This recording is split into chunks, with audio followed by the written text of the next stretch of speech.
Bonjour, bienvenue sur Shifter 89 et voici mon essai de la Kawasaki Z650 RS.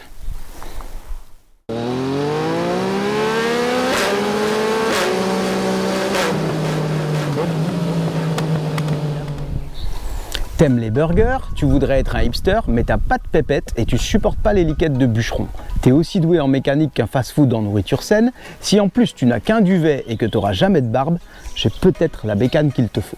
Je ne vais pas vous mentir, aujourd'hui on ne sait pas un foudre de guerre, mais il en faut pour tous les goûts.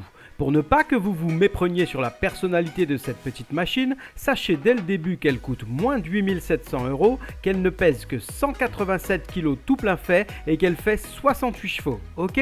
Voilà, maintenant on peut discuter.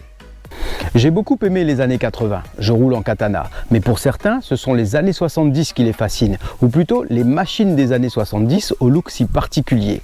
Deux solutions s'offrent alors à eux, restaurer une vieille machine de 50 ans ou s'acheter une petite néo-rétro bien actuelle. L'univers du vintage est une niche de marché, mais à minima, on trouve au moins un modèle de cette famille par marque. Si on a de la chance, le modèle sera décliné en gamme de la 125 au gros cube. Une question se pose alors, le néo-rétro c'est quoi ? Eh bien c'est le charme des anciennes sans les emmerdes mécaniques qui vont avec. Alors si on part du principe que tout a déjà été fait en matière de design moto et que les icônes du présent ne sont que les redites des icônes du passé, la Z650 RS qui nous concerne aujourd'hui serait la digne descendante de la Baby Z1 de 1977, j'ai nommé la Z650 B1. Les amateurs du genre étant de plus en plus nombreux et essayant de nous vendre une mode érigée en art de vivre, penchons-nous sur cet adorable petit opus et tentons de démontrer pourquoi c'est cool d'être un hipster.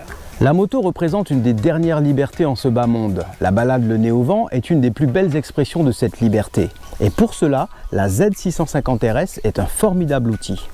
Quand on envisage la moto comme un engin de villégiature, vintage, néo-rétro ou hipster, cela devient de la philosophie. La Z, elle, vous propulse dans la zen attitude avec une facilité déconcertante. Le châssis est sain, le moteur doux, suffisamment coupleux, le tout est un ensemble fiable qui n'oblige pas à se trimballer avec la trousse à outils qu'imposerait une véritable ancienne.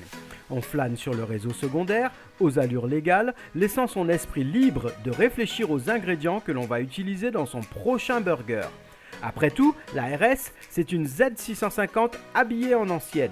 On ne s'étonne donc pas de retrouver toutes les qualités de celle-ci, le look rétro en plus. C'est une petite bécane sympa qui s'adresse à tous par son mode d'emploi et aux hipsters et autres rêveurs nostalgiques par son allure.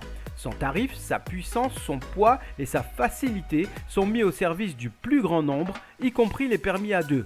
Et gageons que cela aura une grande responsabilité dans son succès futur inévitable.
Une moto super sympa qu'on achète en connaissance de cause.